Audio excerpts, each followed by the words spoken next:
Good afternoon, everybody. We are 6 minutes into the afternoon. So I first want to thank my wonderful colleagues, Senators Merkley and Klobuchar, for joining me here. Today is a monumental day because we're introducing S1 for the People Act, one of the most important pieces of legislation that has come before the Congress in a very long time. I want to thank Senator Merkley. He's the lead sponsor. I want to thank Senator Klobuchar. She's the chair of the Senate Rules Committee, for being here. And look, as Senate Majority Leader, one of the very first things I did was designate the For the People Act as S1 to show how important it is to our country and to our caucus. That was the first legislative bill from Democrats. Our first bill after suffering through 6 years of Mitch McConnell's legislative graveyard. And what did Democrats make clear? That we're standing up to voter suppression. We are standing up to the despicable acts of voter suppression in so many states. We are committed to ending dark money that has corrupted our politics and government for too long. And we are ensuring that public officials work for those they represent, not special interests. This is comprehensive, it is strong, and it is democracy with a capital D.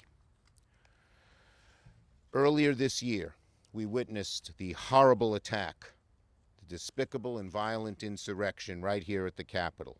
All three of us experienced it firsthand. I was only 30 feet from some of these insurrectionists. It was an attack fueled by hatred and by insidious lies spread by the former president, aimed at overturning the results of a free and fair election. And in the wake of the election, dozens of states seized on the former president's big lie and introduced over 250 bills, making it harder for people to vote. You know them, but they're outrageous. When you lose an election, what you do in a democracy is try to win over the people who didn't vote for you, not prevent them from voting. That is autocratic. That is anti-democratic. That is anti-American, and it's nothing short, again, of despicable, nasty, and in many cases, racist. Ask the Georgia legislature why it is only on Sunday they don't want to have early voting. It's to prevent African Americans from voting. It's Jim Crow. A century after we thought Jim Crow was dying, and it's been resurrected in the most horrible way. To say that you need a notary public before you can vote by absentee is despicable and ruining our democracy. According to the Washington Post, the laws they're putting in could make it harder for tens of millions of Americans to vote. Many of them people of color, many of them students and young people. We have never seen anything like this. It's happening in states all across the country. All across the country. And you know what's happening. So this is not democracy. When you disenfranchise people by passing Jim Crow laws, that's not democracy, that's dictatorship. And that's where our Republican friends seem to be going. We need America to stand up to this, and we must stand up to it in the Senate. Failure is not an option. I also want to say there are other important parts of this bill. Obviously, the Citizens United case, which has allowed, I just read today, someone sending his friend $10 million in Ohio. That one person should have that influence is despicable. Allowing unlimited dark money in our politics has just damaged our democracy in very serious ways and causes people to just lose faith in the process. So the For the People Act is a commitment from Senate Democrats to say we're going to preserve our democracy, we'll have real solutions, It is one of the most monumental bills that has come before us in a very long time. It has the support of the American people, including 57% of the Republicans, according to a recent poll. And we know that history's eyes are upon us. If we allow this retrograde, backward leap, shame on us and woe is our country. Senator, who goes next? Senator Merkley. Thank you so much, Majority Leader Schumer, and thank you for your leadership. Thank you for designating this S1 in the symbolic representation of how important this is to the future of our country. I'm proud to introduce today, in partnership with dozens of my colleagues, S1, the For the People Act. President Lyndon Johnson said, "The vote is the most powerful instrument ever devised by man for breaking down injustice and destroying the terrible walls which imprison men because they are different from other men." Think about that. The ballot box is the pulsating heart of our republic, of our government, of, by, and for the people. As Johnson said, the most powerful instrument ever devised. The central driving vision of our nation is that through our elections, every citizen can participate in guiding our country. Our nation, however imperfect in the beginning, has worked toward this goal for over 200 years, overcoming barrier after barrier. We overcame some of the barriers of race with the 14th and 15th Amendments. We overcame barriers of gender with the 19th Amendment. We overcame barriers that denied Native Americans the right to vote with the Indian Citizenship Act of 1924. We overcame the barriers of Jim Crow with the Voting Rights Act of 1965. And now this core central right is under attack again. As we speak here today, there are more than 250 bills in 43 states assaulting the right to vote, making it harder for students, for low-income Americans, for seniors, for college students, for our black and brown Americans to vote. No access to the ballot has been a form of systemic racism throughout our history. And once again, we see this raising its ugly head.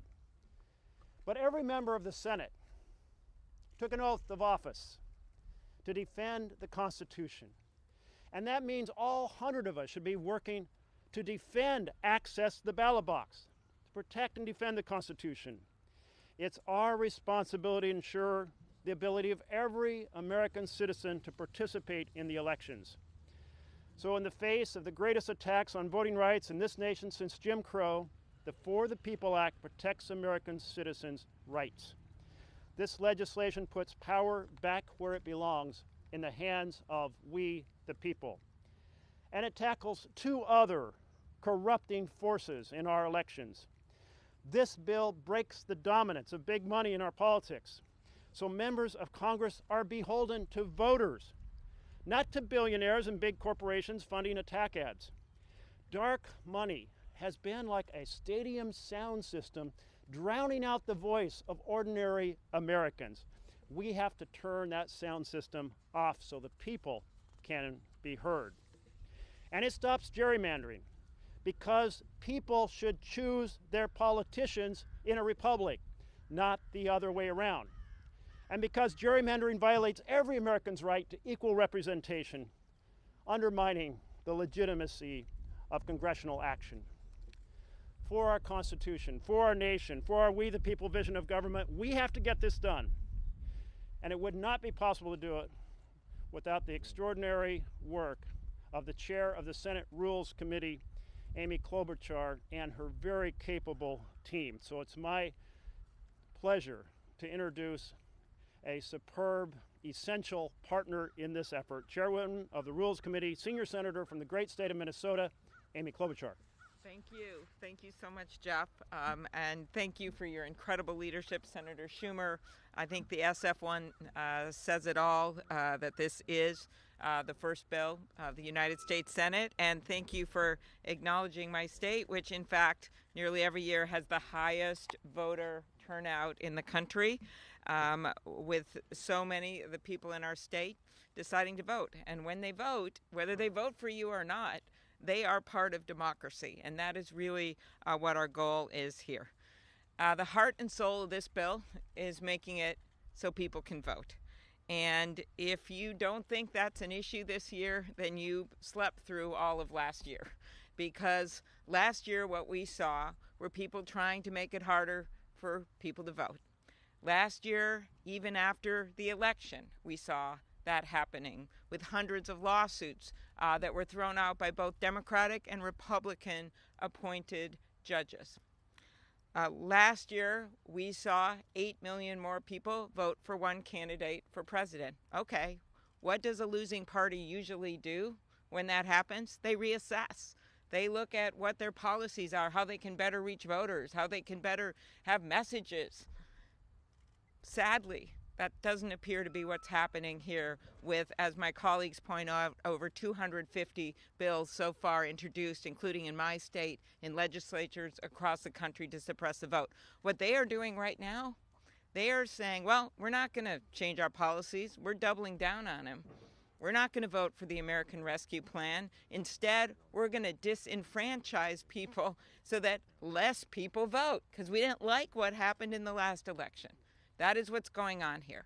That being said, this bill is supported, as Senator Schumer pointed out, by a majority of Republican constituents. There's an analogy here with the American Rescue Plan that Senator Schumer so deftly got through the Senate. There is an analogy because Republicans and Democrats supported that bill, but it was stopped in this chamber until we figured out a way to do it.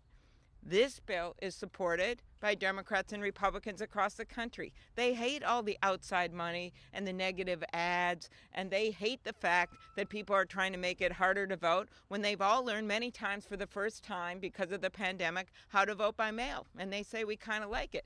Now, people in some of these states are trying to take it away from them. This bill, as Jeff pointed out, is about 1, making it easier to vote, 2, getting the dark money out of politics, and 3, cleaning up some of these situations in our country, like the fact that the U.S. Supreme Court, does not have an ethics code in place. So there are some, I remember when I first got to the Senate, and this bill was led in part by Barack Obama, who was then a senator. Our first effort was ethics reform. And guess who signed that bill? Senator Schumer knows this. George Bush signed that bill because we realized there were things that we had to do to clean things up.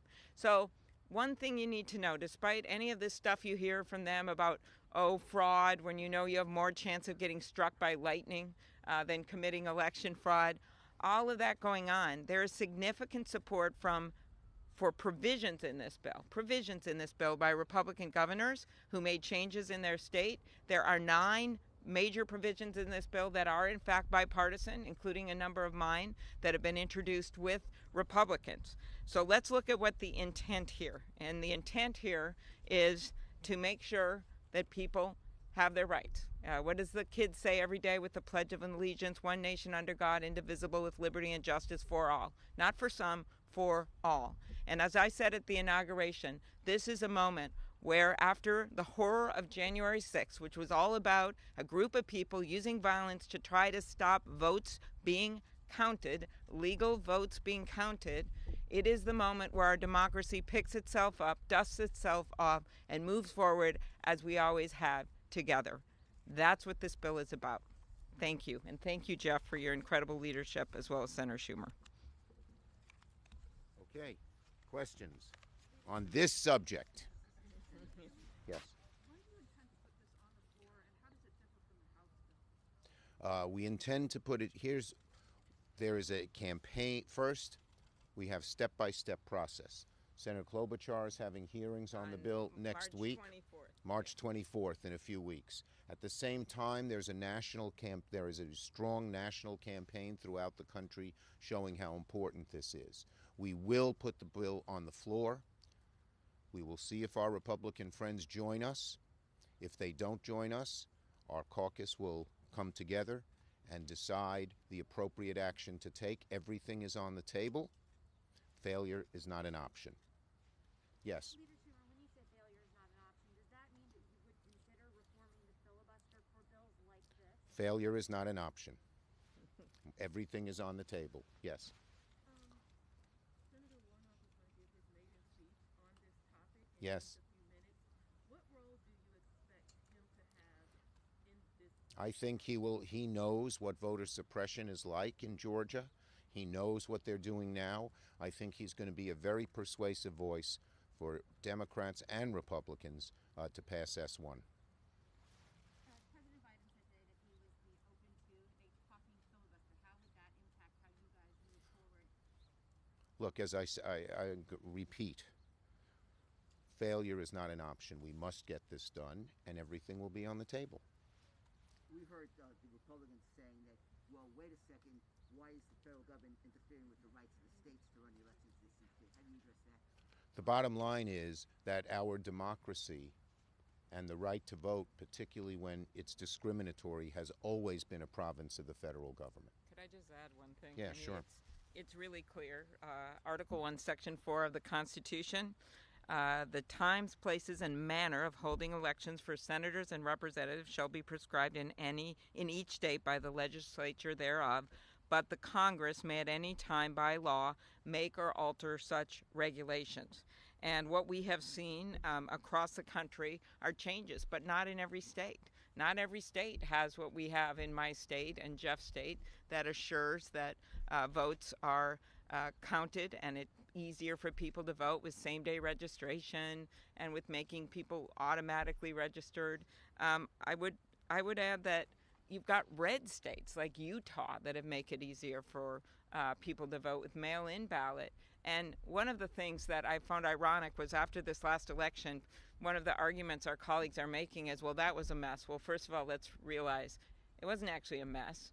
In the middle of a pandemic, we had what their own Homeland Security Department called the safest election in history. And the reason it seemed like a mess was that there were hundreds of unwarranted lawsuits that were filed by President Trump across the nation. And in the end, they were all rejected. And one of their primary complaints, and something they've told me they're interested in, was that a few of the states, as you know, don't start counting votes until after the election, right? And other ones process them when they come in. This bill fixes that. One of the primary Republican complaints. Go ahead, you want to say something? I'll just add on this that this argument that this is a violation of states' rights is absolutely wrong. Our founders knew that the election of the members of Congress has an impact on every American in every state. And therefore, Congress has the responsibility to make sure those elections are fair across this country. And that's why, as Amy pointed out, it says Congress may at any time make or alter regulations. That is why. So it is not just the ability of this, it is the responsibility of the federal government to make sure that these elections are fair. Jeff, you want to also mention that we've made changes. Yeah, we've made about 15 changes, a few of whom that make sure we deal with some of the changes contemplated in the states and a few others that are technical, but nothing that significant. We've been meeting with Secretary of States, taking their feedback, because we want to make sure that this law can be implemented effectively for next year's primaries, next year's general election. And they have provided us examples of where we need to kind of round off some of the sharper corners to make sure this can be done well. And just to give you one small example of what I'm talking about, a reference to counties, which is common to most of our states. Some states don't have counties, so you have to say election jurisdictions, so therefore a change. Okay, any more on this subject? Okay. Okay. Thank you everybody. very much. Happy St. Patrick's Day. Green. Senator Merkley?